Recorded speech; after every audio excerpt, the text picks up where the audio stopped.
In soil, in salt, in the shadow of rivers and dunes, the dead remain. They sleep beneath our feet, carrying stories no voice has told in centuries. Tonight we journey through ancient lives buried in mystery and the objects they took with them into eternity. These are the secrets of the silent. Imagine standing at the edge of an archaeological dig at dawn. The air is crisp, filled with the scent of turned earth. Sunlight slants through the morning mist, catching dust motes that dance above freshly uncovered bones.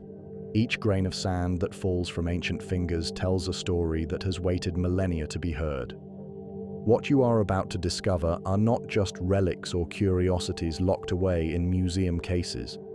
These are windows into hearts that once beat, minds that once wondered, hands that once trembled with the same fears and hopes we carry today.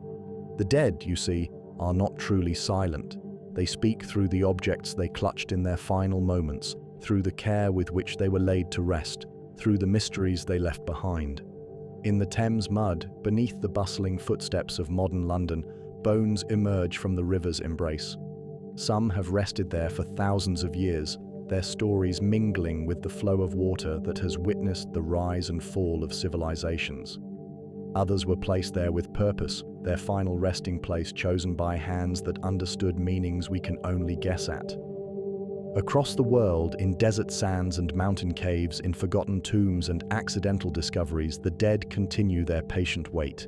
They hold letters never meant for our eyes, wear armor that protected souls rather than bodies, and rest beside objects so strange and wonderful that they challenge everything we thought we knew about the past. Tonight, we will meet a mummy whose face is frozen in eternal anguish, wrapped in forbidden materials that marked him as cursed. We will read love letters written by a widow to her husband, words of devotion that survived longer than the empires that surrounded them. We will discover an infant buried with protective magic and cannabis plants arranged with ritual precision around a body that has waited 2.5 millennia to tell its story. These are not just archaeological discoveries, they are invitations to remember that every human who has ever lived carried within them the same spark of wonder, the same capacity for love, the same fear of being forgotten. In their silence, they ask us to listen not with our ears, but with our hearts, to remember that beneath the dust and bone and ancient stone, we are all part of the same endless human story. The dead have patience. They have waited this long. They can wait a little longer for us to understand what they are trying to tell us about the mystery of being alive. The Thames has always been London's keeper of secrets. For thousands of years, it has carried away the debris of human lives, the remnants of celebrations and sorrows, the evidence of violence and love.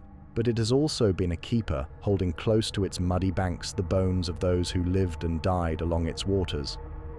When the tide retreats twice daily, it reveals a different London. A London of lost objects and forgotten faces. Here, in the thick, dark mud that smells of salt and time, archaeologists have found something extraordinary. Not just one body, not just one story, but layer upon layer of human remains spanning thousands of years. From the Neolithic period, when the first farmers walked these banks, to medieval times when the river was already ancient with human memory.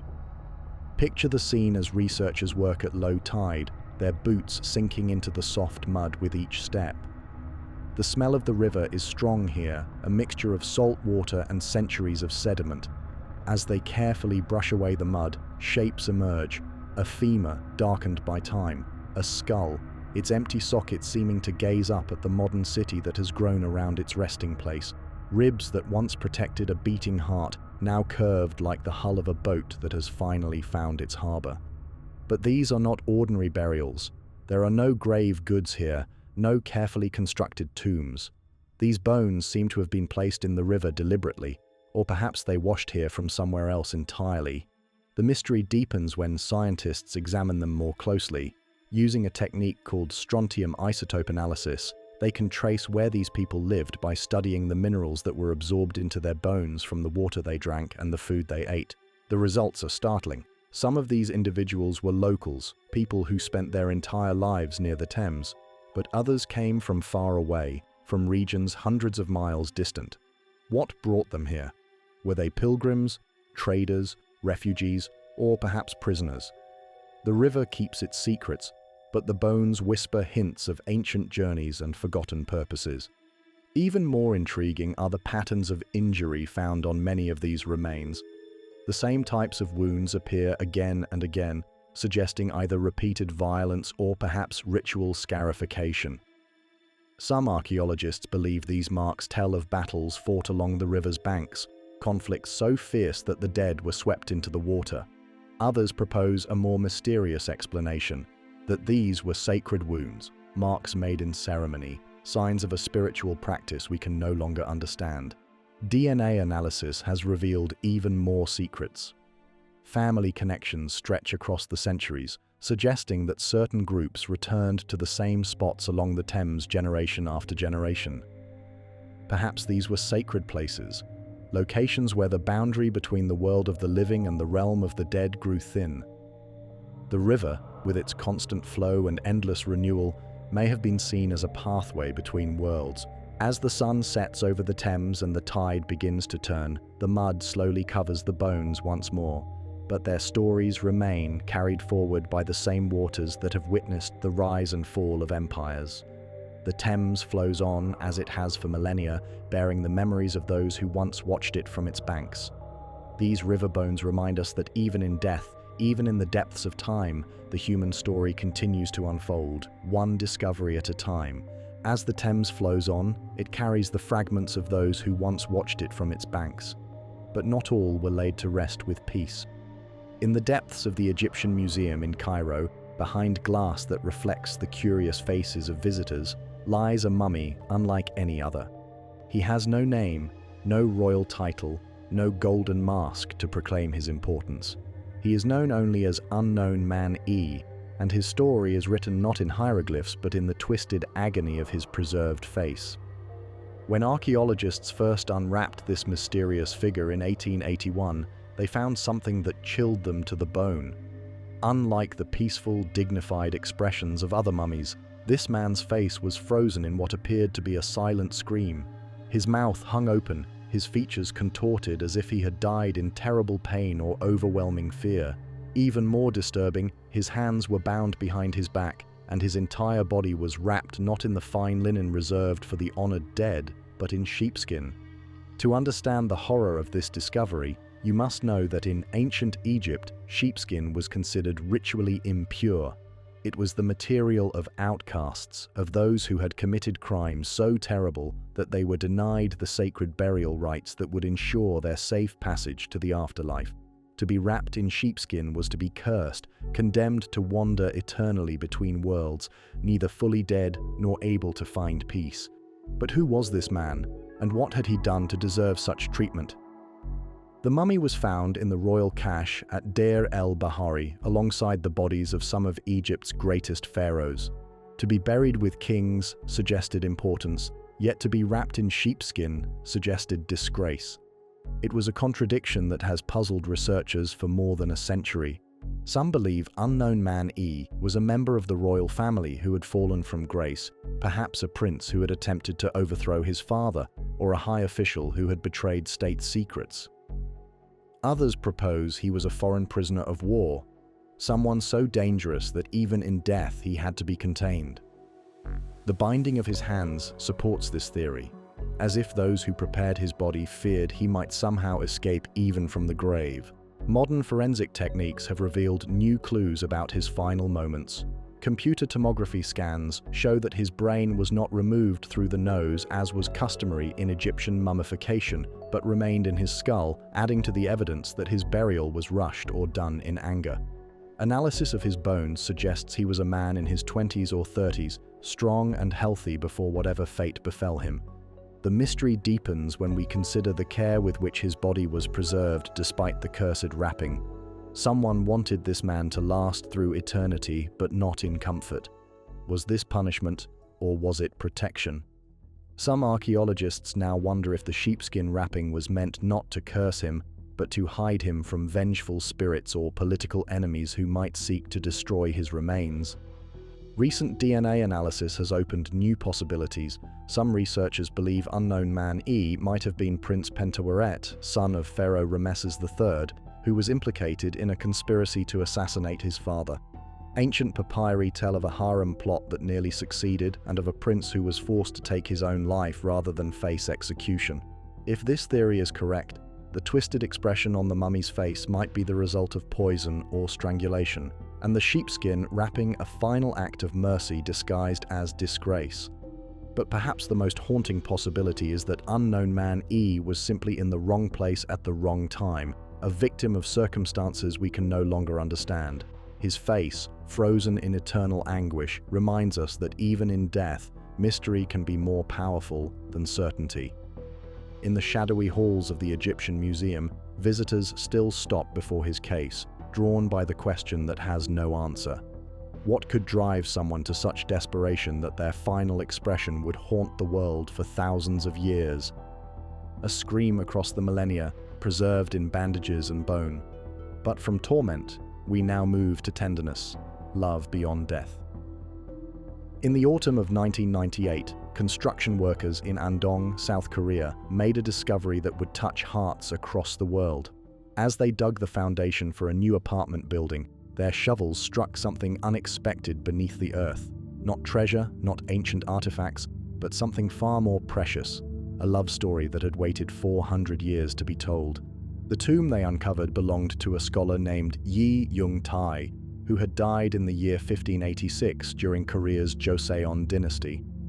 But it was not his perfectly preserved body that captured the world's attention, though the mummy was remarkably intact after centuries in the ground. It was what lay beside him, 13 letters, written on delicate paper and silk, folded with trembling hands and placed near his heart by someone who could not bear to let him go. The letters were written by his wife, whose name was lost to time but whose love survived the centuries. Each one was a message to her departed husband, words meant for his eyes alone, conversations with the dead that were never meant to be overheard by the living. But time had other plans, and now these intimate whispers across the boundary of death could finally be heard. As scholars carefully unfolded the fragile papers, they found themselves reading some of the most heartbreaking words ever preserved. The wife wrote to her husband as if he were simply away on a long journey, telling him about the changing seasons, the harvest, the small details of daily life that take on profound meaning when shared with someone who can no longer experience them. She described how the persimmons were ripening in their garden, how the children were growing, how much she missed the sound of his voice in the morning. But it was one letter in particular that brought tears to the eyes of even the most hardened researchers. In it, the widow revealed that she was pregnant with their child, a baby her husband would never meet. She wrote with a mixture of joy and sorrow, telling him about the movements she felt within her, the way the unborn child seemed to kick when she spoke his name. She promised him that she would raise their child to honor his memory, to carry forward his kindness and wisdom. The preservation of these letters was nothing short of miraculous. The paper, made from mulberry bark in the traditional Korean way, had survived 4 centuries of moisture and decay. The ink, made from soot and plant extracts, remained clear enough to read. Even more remarkable was the preservation of the man himself, his body mummified naturally by the unique conditions of the tomb, his facial features still recognizable, his clothes intact down to the finest details. The tomb told a story not just of death, but of devotion. Following Confucian traditions, the wife had prepared her husband's body with meticulous care, dressing him in his finest garments and surrounding him with objects that would comfort him in the afterlife. She had placed a pair of hemp shoes by his feet for his journey to the next world, and small pouches of rice to ensure he would not hunger on the way. The letters themselves were works of art, written in the elegant brushstrokes of classical Korean calligraphy. Each character was formed with precision and grace, despite the trembling emotion behind them. The wife had used formal language appropriate to addressing her husband, but the formality could not hide the raw grief that poured from every line. She wrote about her sleepless nights, about how she would wake reaching for him in the darkness, about how his absence had changed the very texture of her days. Scientists studying the mummy made another touching discovery. Analysis of his stomach contents revealed his last meal: rice, vegetables, and persimmons. The same persimmons his wife would later write about in her letters, watching them ripen in their garden year after year, a living connection to the man who would never taste them again. It was as if the cycles of nature had become a way for her to feel close to him, the changing seasons marking time in a world that had continued without him. The discovery of these letters offers us a window into the universal nature of love and loss. Despite the centuries that separate us, despite the differences in culture and language, the widow's words speak to something timeless in the human heart. Her grief is our grief, her love is our love. Her desperate attempt to maintain connection with the dead is a mirror of our own deepest needs. In the gentle hills of Andong, where the tomb was found, visitors now come to pay their respects not just to the mummy but to the love story that refused to die. The letters have been preserved behind glass, their words transcribed and translated, their message of devotion traveling far beyond the small family tomb where they were meant to rest forever. In death, the scholar and his wife have found a kind of immortality neither could have imagined, their love story becoming a beacon for anyone who has ever struggled to say goodbye. To die is one thing. To be mourned for centuries later is something rare. But not all the dead speak with words. Some speak through the objects they hold. In the vast emptiness of the Gobi Desert, where the wind carves stories into sand and stone, archaeologists made a discovery that would challenge everything we thought we knew about ancient spiritual practices. It was 1993 when they uncovered the tomb, hidden beneath centuries of shifting dunes in what is now Western China. Inside lay a man who had been dead for 2,500 years, but he was not alone in his eternal rest. Arranged around his body with ceremonial precision were 13 whole cannabis plants, their leaves still green, their distinctive shape unmistakable even after millennia. This was no casual burial, no accidental preservation. Someone had chosen these plants specifically, had placed them with the same care that others might arrange flowers or precious jewels. But why? What did these ancient people believe about the power of cannabis in death? The mummy himself belonged to the Gushi culture, a nomadic people who roamed the Silk Road long before it became famous for connecting East and West. He was a tall man, his blonde hair and European features suggesting the complex migrations that shaped Central Asia thousands of years ago. His clothes were woven from wool and felt, practical garments for a life spent moving across harsh landscapes. But it was what surrounded him that truly told his story. The cannabis plants were not simply thrown into the tomb. They had been carefully selected for their potency, their psychoactive properties concentrated in ways that suggested deep knowledge of the plant's effects. Modern analysis revealed that these were not wild plants but cultivated varieties, bred specifically for their mind-altering qualities. Someone had grown these plants, tended them, and harvested them at just the right moment to preserve their power. But what was that power meant to do? In the silence of the desert tomb, researchers could only speculate. Perhaps the cannabis was meant to ease the soul's transition from life to death, to smooth the journey through whatever realms awaited beyond the grave. Ancient texts from across Central Asia speak of shamans who used plants to travel between worlds, to communicate with spirits, to see visions of what lay beyond the veil of ordinary reality. The Gushi people lived in a world where the boundaries between the physical and spiritual were thin. They were nomads, constantly moving across landscapes that seemed to stretch to infinity, where the line between earth and sky blurred in shimmering heat mirages.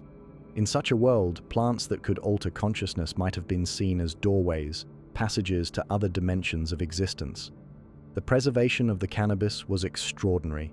The dry desert air and alkaline soil had created perfect conditions for mummification, keeping not just the man's body intact but also the delicate plant materials that surrounded him. Scientists could examine the leaves under microscopes, could analyze their chemical composition, could determine exactly which compounds had been present when they were placed in the tomb.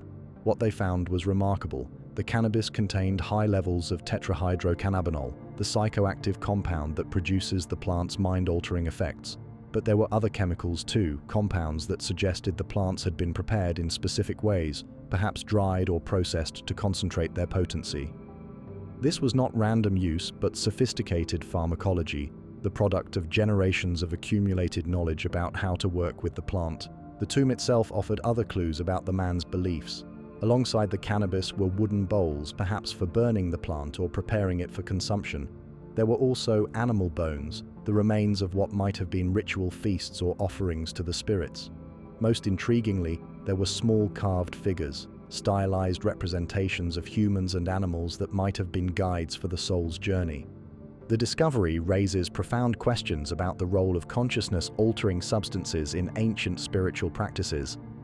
Was this man a shaman, a spiritual guide who used cannabis to enter trance states and communicate with the other world? Or was he simply someone who believed that death was not an ending but a transformation, and that the cannabis would help his spirit navigate whatever came next?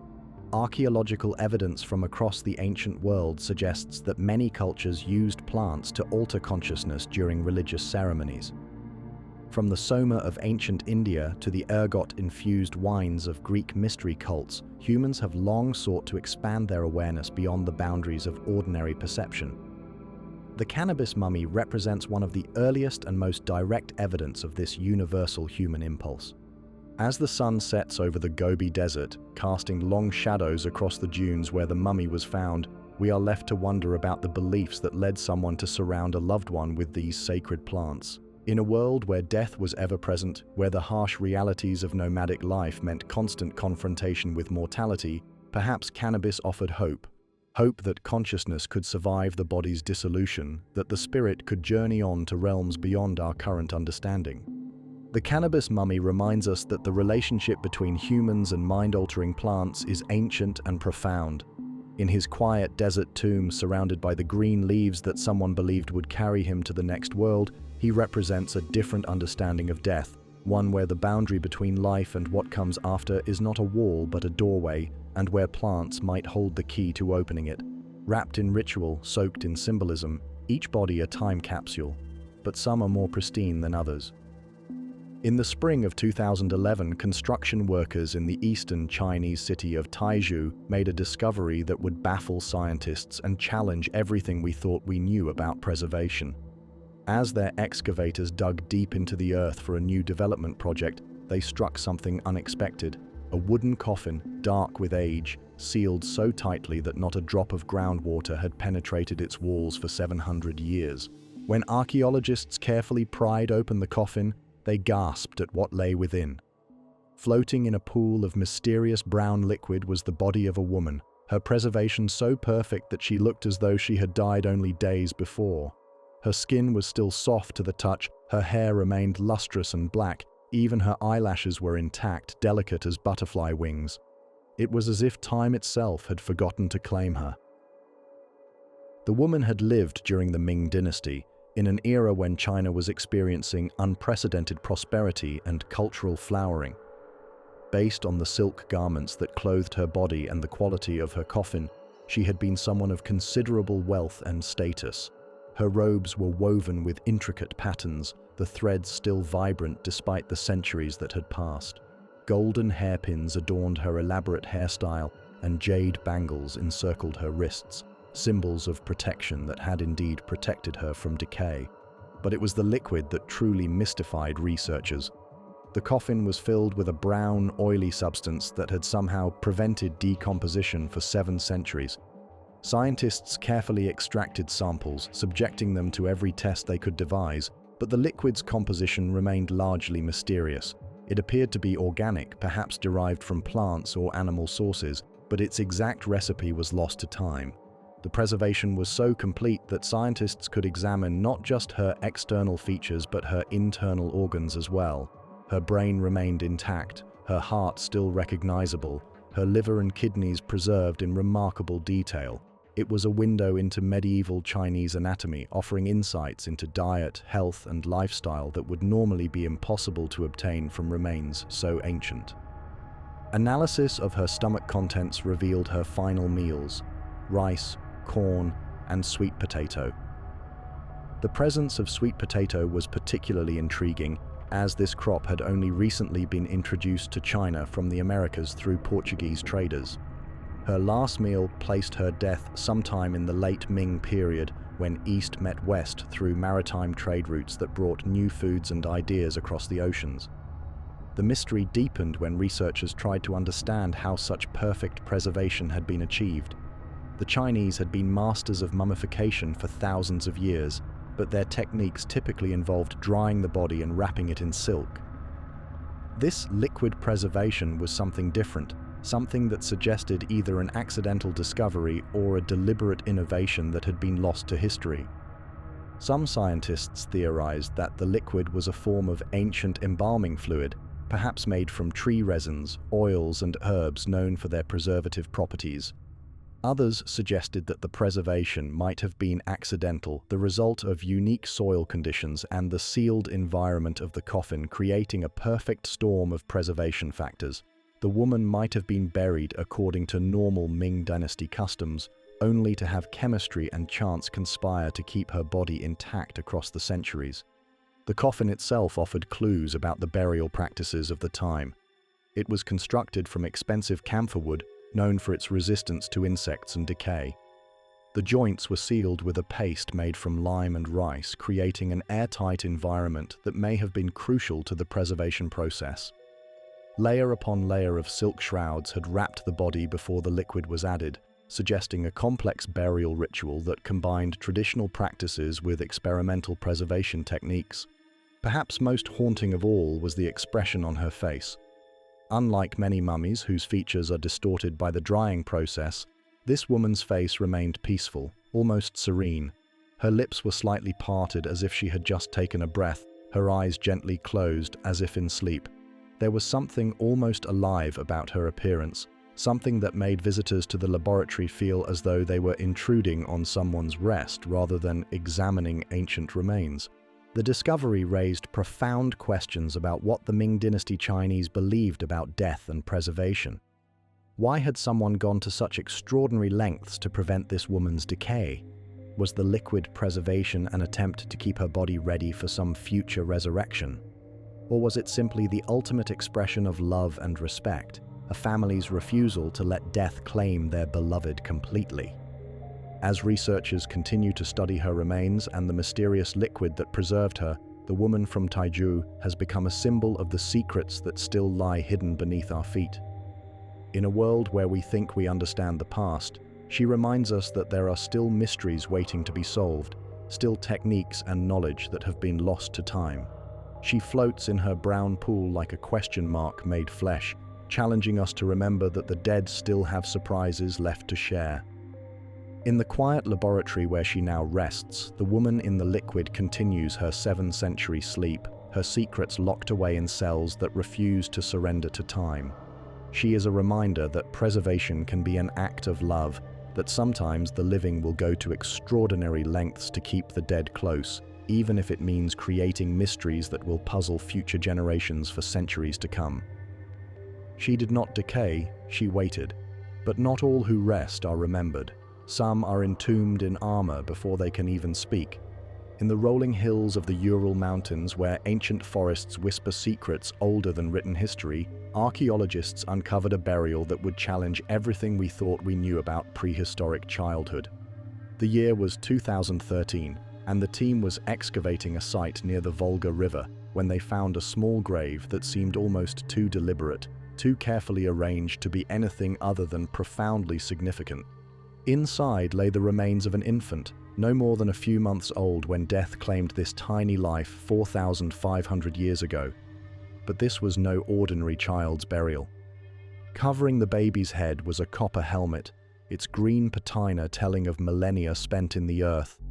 The helmet was perfectly sized for the infant's skull, crafted with the same care that might be lavished on the armor of a great warrior. But why would someone armor a child who would never walk, never speak, never grow old enough to need protection in this world? The mystery deepened as archaeologists carefully excavated the rest of the burial. Surrounding the infant were dozens of small objects. Bone beads carved with intricate patterns, copper rings that might have adorned tiny fingers, and most remarkably, a collection of anthropomorphic figurines. These small carved figures depicted humans and animals, their features stylized but unmistakably powerful, as if they had been imbued with spiritual significance beyond their humble materials. The figurines were arranged in a protective circle around the child, like guardians standing eternal watch. Some were carved from bone, others from wood that had somehow survived the acidic soil of the region. They showed humans in various poses, some with raised arms as if in blessing or supplication, others holding objects that might have been weapons or ritual tools. The animal figures included bears, elk, and birds, creatures that held special meaning for the ancient peoples of the Ural region. But it was the copper helmet that truly captured the imagination of researchers. Made from a single sheet of metal, it had been hammered and shaped with remarkable skill.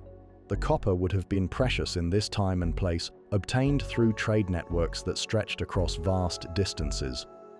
To use such valuable material for an infant who would never grow to appreciate its worth suggested beliefs about death and the afterlife that were both profound and mysterious. The Ural Mountains had long been a crossroads of cultures, a place where nomadic peoples from the steppes met forest dwellers from the north. The burial showed influences from multiple traditions, suggesting a community that had absorbed ideas about death and protection from many sources. The copperwork showed techniques that would later flourish in the Bronze Age, but the spiritual concepts reflected much older shamanic traditions. Analysis of the infant's remains revealed a child who had been born healthy but died young, perhaps from one of the many diseases that claimed so many lives in prehistoric times. There were no signs of violence or malnutrition, suggesting a death that came suddenly and unexpectedly. The elaborate burial indicated a family or community that had loved this child deeply, despite the brief time they had together. The helmet itself bore decorative elements that spoke to ancient beliefs about spiritual protection. Subtle patterns were etched into its surface, geometric designs that echoed motifs found in shamanic art across northern Eurasia. These were not random decorations, but symbols believed to hold power, protective magic that would shield the child's soul on its journey to whatever realm awaited beyond death. The figurines told their own story of ancient spirituality. Some researchers believe they represented spirit guides, supernatural beings who would accompany the child's soul and protect it from dangers in the afterlife. Others suggest they might have been toys, beloved playthings that would comfort the child in death as they had in life. The truth might encompass both interpretations, objects that served as both companions and protectors in a worldview where the boundaries between play and ritual, between life and death, were fluid and permeable. The care taken in this burial spoke to a community that saw children not as incomplete adults, but as souls deserving of the same spiritual protection afforded to grown warriors. The copper helmet was not just armor for the body, but armor for the spirit, a shield against whatever forces might threaten a vulnerable soul, making its first journey beyond the physical world. Carbon dating placed the burial in the late Neolithic period, a time when human societies were becoming more complex, but still retained strong connections to shamanic traditions. The Ural region was home to some of the earliest metalworking in Europe, and the infant's helmet represented one of the oldest examples of copper armor ever discovered. It was a technological marvel created not for war but for love.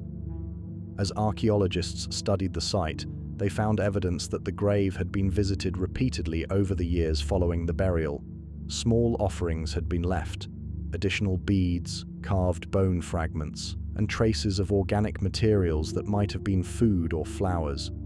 The infant had not been forgotten, but continued to be honored, perhaps seen as a spiritual guardian for the community that had lost this precious life.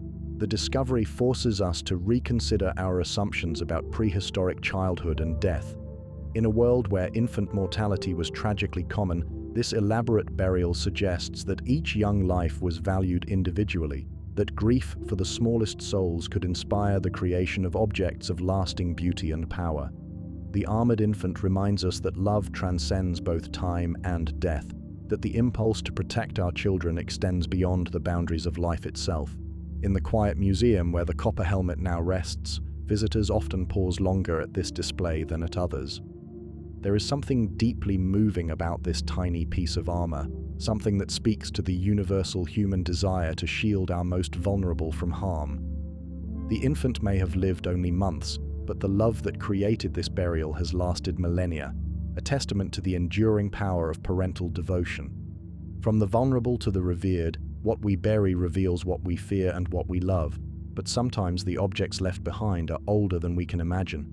In the southeastern deserts of Iran, where the wind carries sand across ruins older than Babylon, Archaeologists have been slowly uncovering the remains of a city that burned 5,000 years ago. They call it Shar-e-Sokhta, the burnt city, and within its ash-filled layers lie clues to some of humanity's earliest attempts to understand the relationship between the living, the dead, and the animal spirits that seem to bridge both worlds. Among the most intriguing discoveries are hundreds of small terracotta figurines, no larger than a child's hand, depicting humans, dogs, and monkeys with an artistry that speaks to sophisticated spiritual beliefs. These were not toys or decorations, but sacred objects created with the same reverence that other cultures might reserve for golden idols or precious statues. In their simple clay forms lies evidence of a worldview where animals possessed souls, where death was not an ending but a transformation, and where art could serve as a bridge between the world of the living and the realm of spirits. The figurines show a remarkable attention to detail despite their small size. Human figures are depicted in various poses, some with arms raised in supplication or celebration, others seated in meditative positions that suggest deep spiritual practice. Their faces, though simplified, convey distinct emotions and personalities. Some seem joyful, others contemplative. A few appear to be in states of trance or spiritual ecstasy. These were not generic representations, but individual portraits, each one capturing something essential about the human experience. But it is the animal figurines that truly capture the imagination. Dogs are shown with alert ears and faithful expressions, their bodies positioned as if ready to leap into action or settle into comfortable companionship. The level of detail suggests these were modeled after real animals, beloved companions whose loyalty extended beyond death. In many ancient cultures, dogs were seen as guides who could lead souls safely through the dark passages between worlds. The monkey figurines are perhaps the most mysterious. Monkeys were not native to this region of Iran, yet they appear repeatedly in the clay art of the burnt city. Some archaeologists believe they represent spiritual messengers, beings who could travel between the earth and the heavens with the agility their living counterparts showed in treetops. Others suggest they might be shamanic symbols, representing the trickster spirits who could shape-shift between human and animal forms. The discovery of an actual monkey skull alongside some of the figurines has deepened the mystery. How did a monkey come to be in this desert city? Was it an exotic pet brought through trade routes that connected Iran to distant jungles? Or was it something more significant, a sacred animal whose presence was required for certain rituals? The skull shows signs of careful preservation, suggesting it was valued for reasons beyond mere curiosity. The artistic style of these figurines predates the great civilizations of Mesopotamia, making them among the earliest examples of complex religious art ever discovered. The techniques used to create them show sophisticated understanding of clay working, with details added while the clay was still wet and firing techniques that produced remarkably durable results. These were not crude attempts at art, but the products of skilled craftspeople who understood both their materials and their spiritual significance. Analysis of the clay used in the figurines reveals that it came from specific locations around the burnt city, places that may have been considered sacred sources. The clay was mixed with organic materials, probably plant fibers, that helped prevent cracking during the firing process. Some figurines show traces of pigments that would have originally made them brightly colored, though the colors have faded over the millennia, leaving only hints of their former vibrancy. The context in which these figurines were found suggests they played important roles in burial rituals. Many were discovered in graves placed near the bodies of the dead, as if to provide companionship or protection in the afterlife. Others were found in what appear to be household shrines, small spaces set aside for communication with spiritual beings.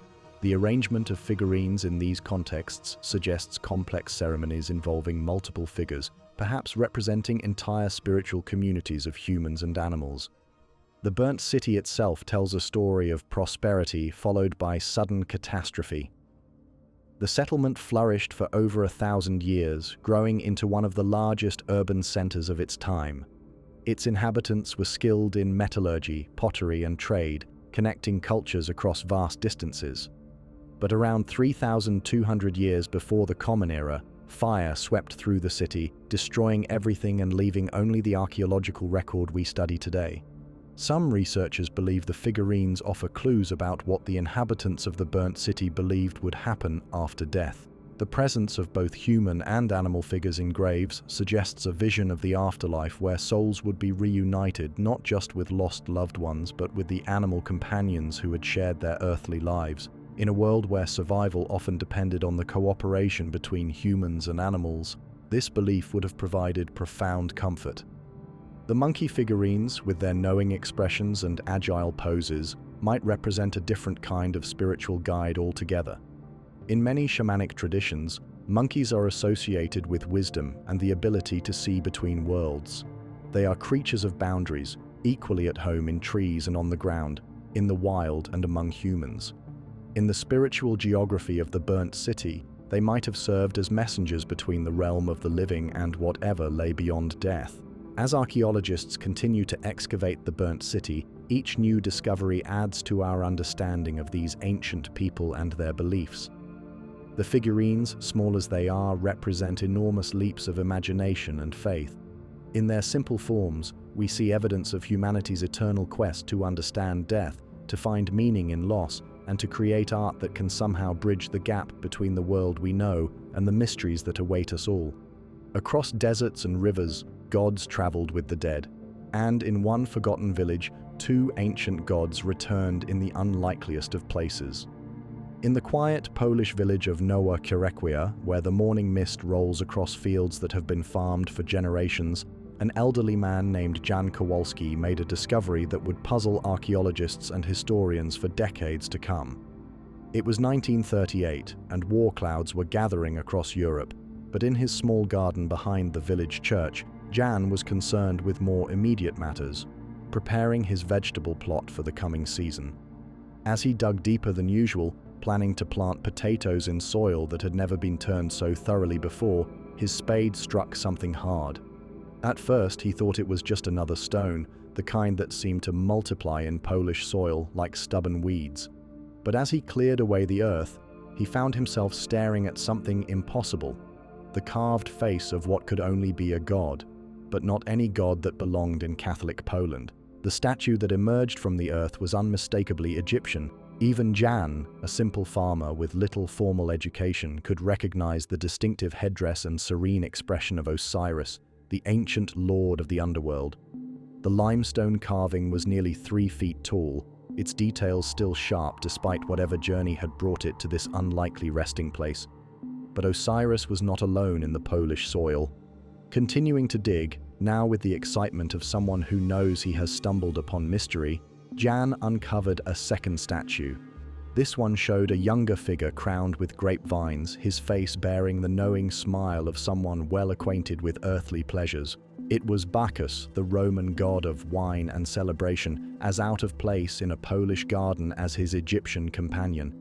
Together, these two ancient deities had waited beneath the cabbages and carrots for someone to find them. Word of the discovery spread quickly through the village, and soon scholars arrived from universities in Warsaw and Krakow to examine the statues. What they found only deepened the mystery. The carvings were genuine ancient artifacts, not modern reproductions. The Egyptian statue showed the characteristic workmanship of the Ptolemaic period, when Greek rulers controlled Egypt and art reflected the blending of cultures. The Roman piece was equally authentic, dating to the height of the empire when Bacchus worship was popular among soldiers and merchants. But how had these statues come to be buried in a Polish garden? The official explanation was that they were part of a private collection, perhaps belonging to a wealthy landowner who had acquired them through the European art trade that flourished in the 18th and 19th centuries. Faced with war or political upheaval, the owner might have buried his treasures for safekeeping, intending to return for them when times were safer. Death or displacement could easily have prevented the recovery, leaving the gods to wait in the earth for a farmer's spade. Yet the villagers told different stories, tales that had been whispered around kitchen tables for generations. Old women spoke of strange lights seen in the fields on certain nights, of voices heard speaking in languages that belonged to no country in Europe. Some claimed their grandparents had told of a time when the statues stood in a grove outside the village, part of a shrine that served travelers on ancient trade routes. In their telling, the gods had not been buried by frightened collectors, but had sunk into the earth through the weight of centuries and forgetting. Local legends spoke of Roman soldiers who had passed through this region during the empire's expansion into Germanic territories. These men, far from home and the familiar temples of their youth, might have carried small statues of their gods as protection and comfort. When death claimed them in foreign lands, their comrades might have buried the divine images with military honors, creating impromptu shrines that would gradually be forgotten as the empire itself crumbled.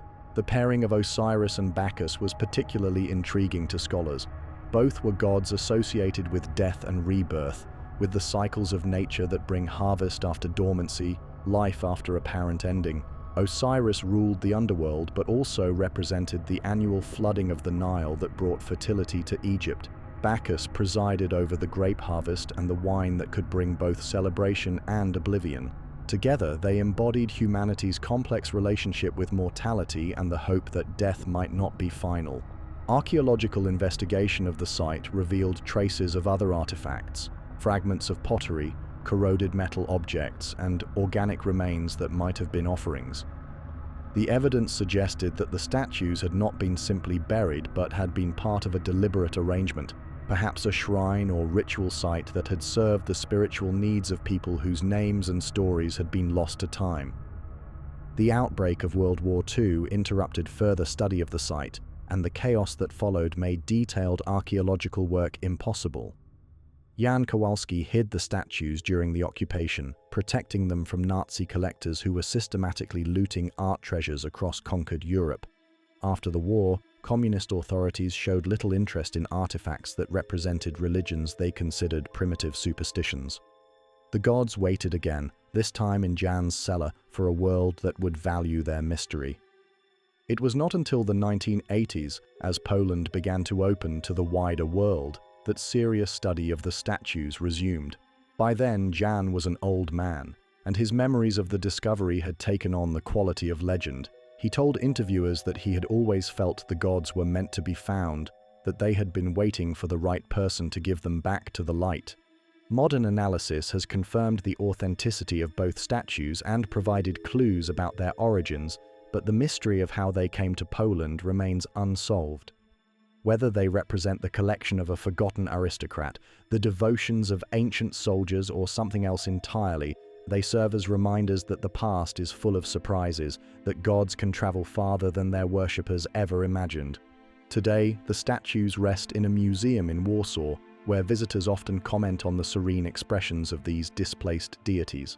Osiris and Bacchus seem content in their exile, their stone faces showing the patience of beings who have learned that time moves differently for gods than for mortals. In their unlikely journey from ancient temples to a Polish garden, they embody the restless movement of faith and culture across the centuries, the way beliefs and beautiful objects can survive the fall of the civilizations that created them. Whether buried intentionally or by accident, their presence in foreign soil tells a story of lost empires or stolen memories. In the ancient landscape of Israel, where civilizations have risen and fallen like waves against an eternal shore, archaeologists working near the modern city of Ashkelon made a discovery that would blur the boundaries between cultures and challenge our understanding of how identity was formed in the ancient world. The year was 2008, and the team was excavating what they believed to be a simple burial ground when they uncovered fragments of a clay coffin that told a story of cultural fusion, unlike anything they had seen before. The coffin was broken, crushed by the weight of centuries and the countless footsteps of history that had passed over this ground. But even in fragments, its design was unmistakable.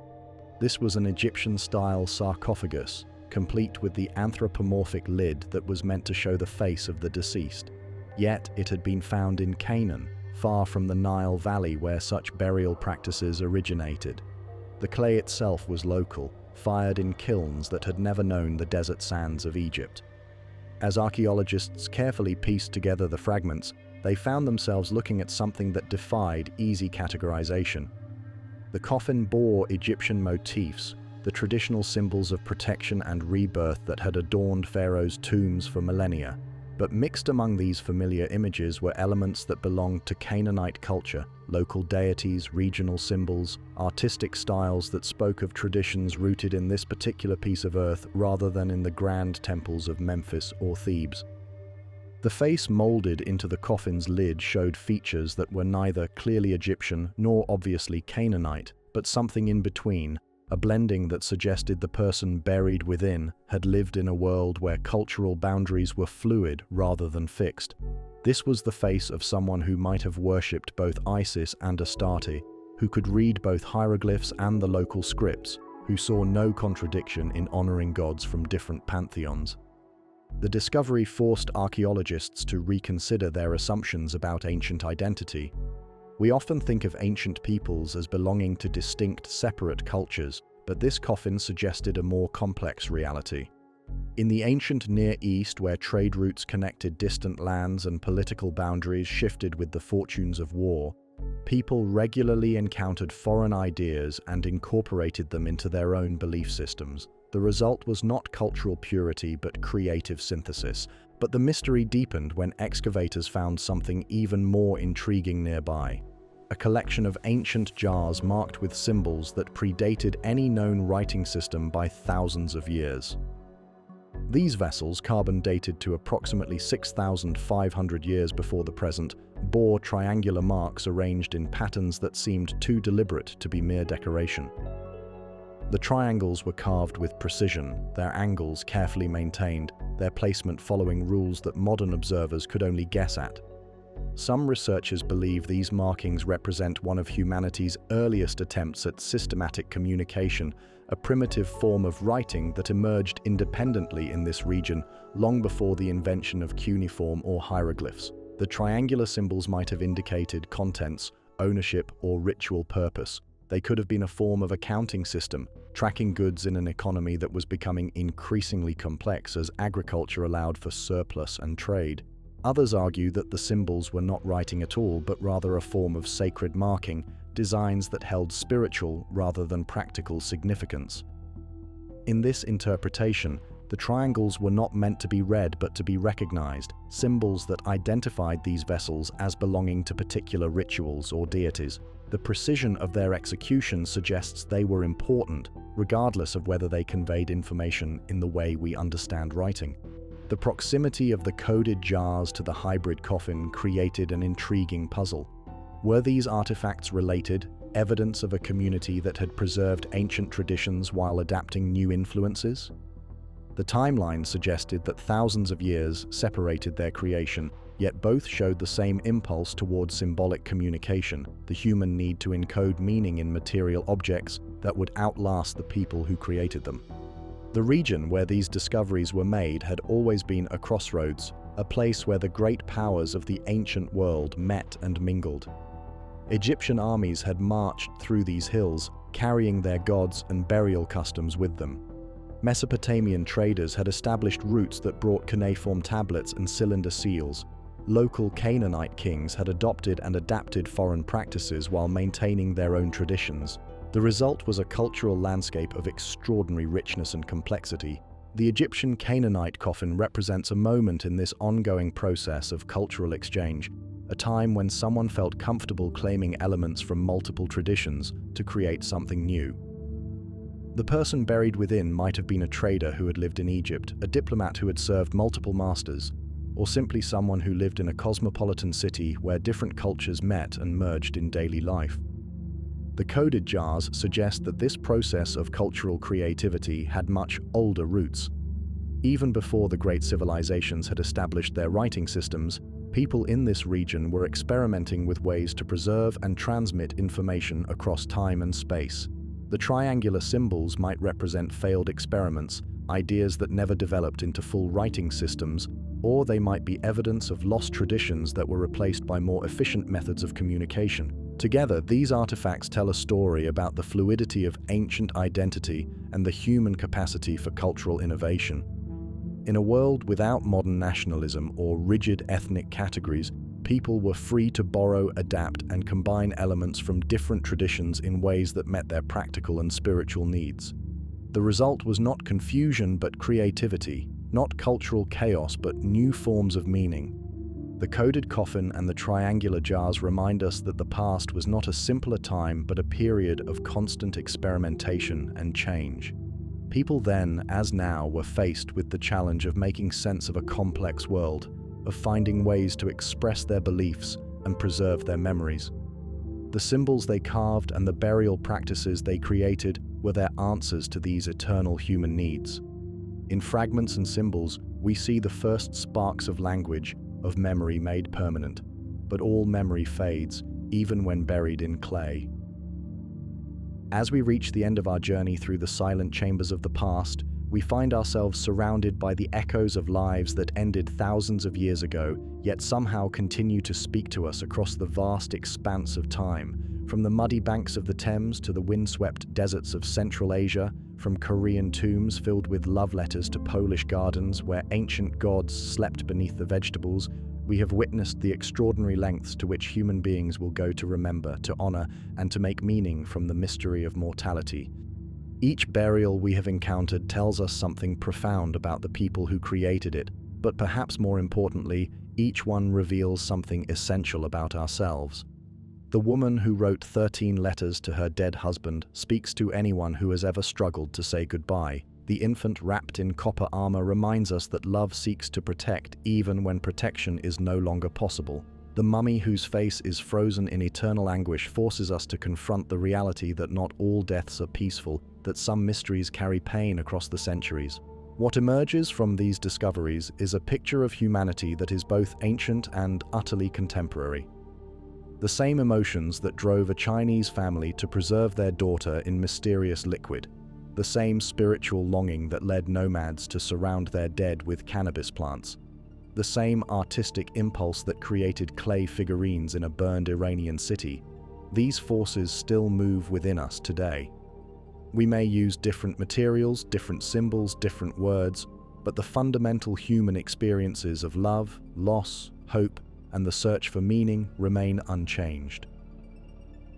The rituals surrounding death that we have explored reveal something profound about how our ancestors understood life itself, in the careful arrangement of objects around bodies, in the precise selection of materials for preservation, in the artistic creation of guardian figures and protective symbols. We see evidence of belief systems that viewed death not as an ending but as a transformation. These were people who believed that consciousness could survive the dissolution of the body, that identity could persist beyond the boundary of biological life. But these burial practices also reveal fears that are deeply human and timelessly recognizable. The bound hands of unknown man E speak to concerns about revenge and justice that persist beyond death. The protective figurines surrounding the armored infant suggest anxiety about the vulnerability of souls in whatever realm awaits beyond this life. The multiple graves along the Thames hint at violence and conflict that leaves marks on both body and landscape. Even in death, even in the most sacred moments of farewell, our ancestors grappled with the same dark possibilities that continue to trouble human sleep. The objects left with the dead serve as more than grave goods or ritual implements. They are messages, communications across time that speak to anyone willing to listen. The cannabis plants tell us about altered states of consciousness and the belief that death might be another form of awareness rather than its absence. The love letters reveal that grief can be a form of devotion, that memory can be a way of keeping the dead alive in the world of the living. The mysterious preservation liquid suggests that sometimes love expresses itself through the desperate desire to stop time itself. Science has given us powerful tools for understanding these ancient burials, allowing us to read the stories written in bone and DNA, in chemical composition and isotopic signatures.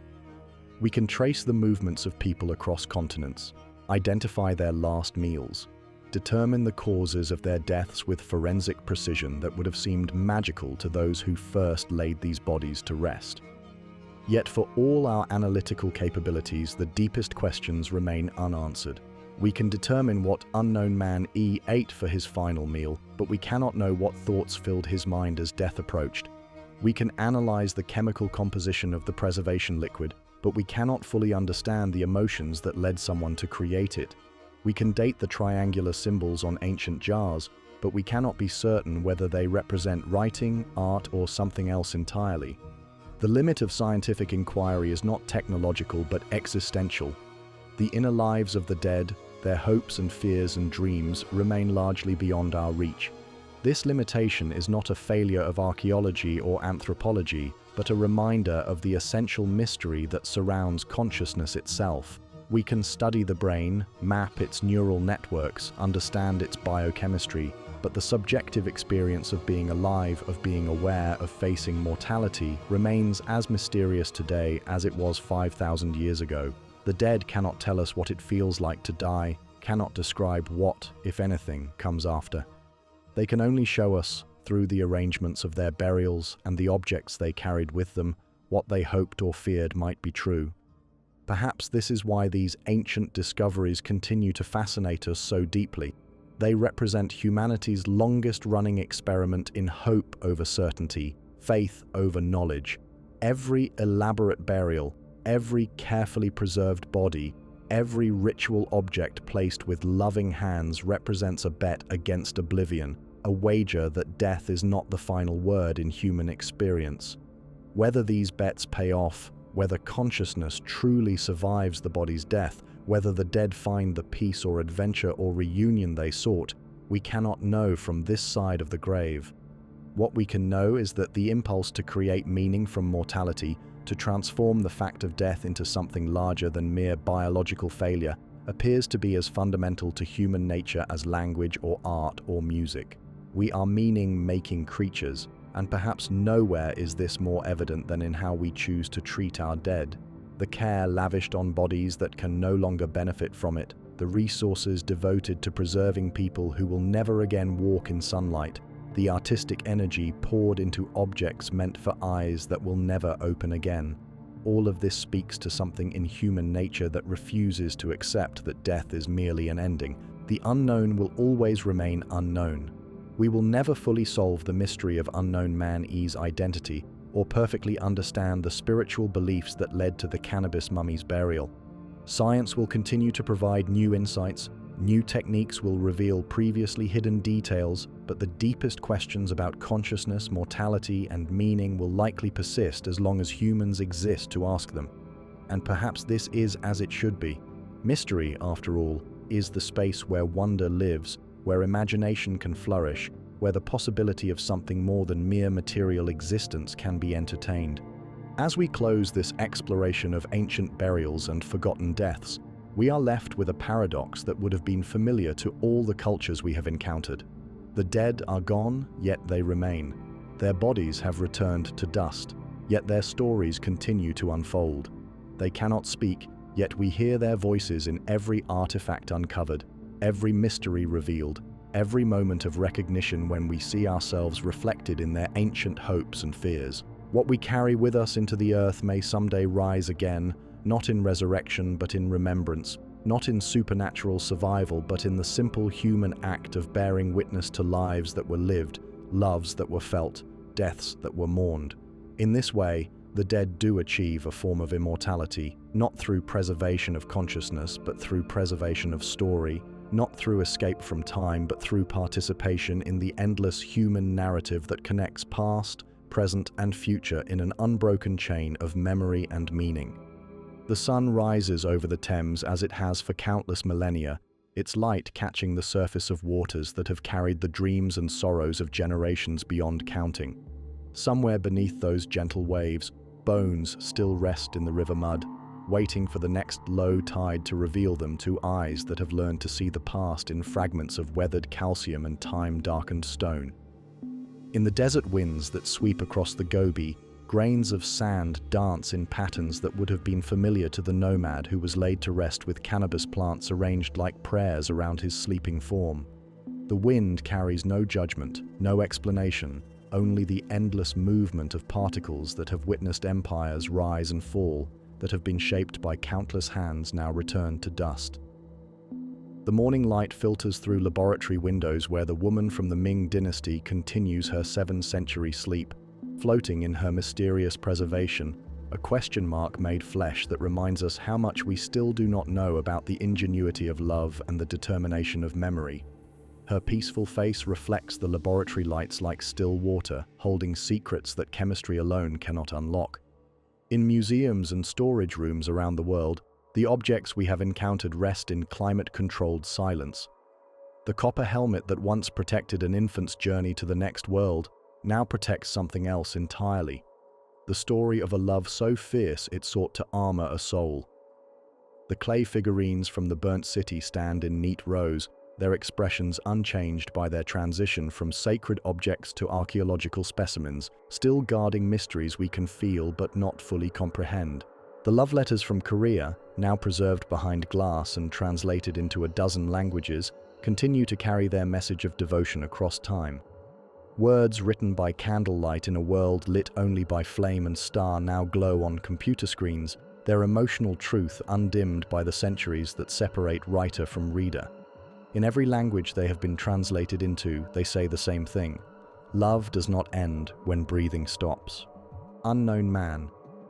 He maintains his eternal vigil in the Egyptian museum.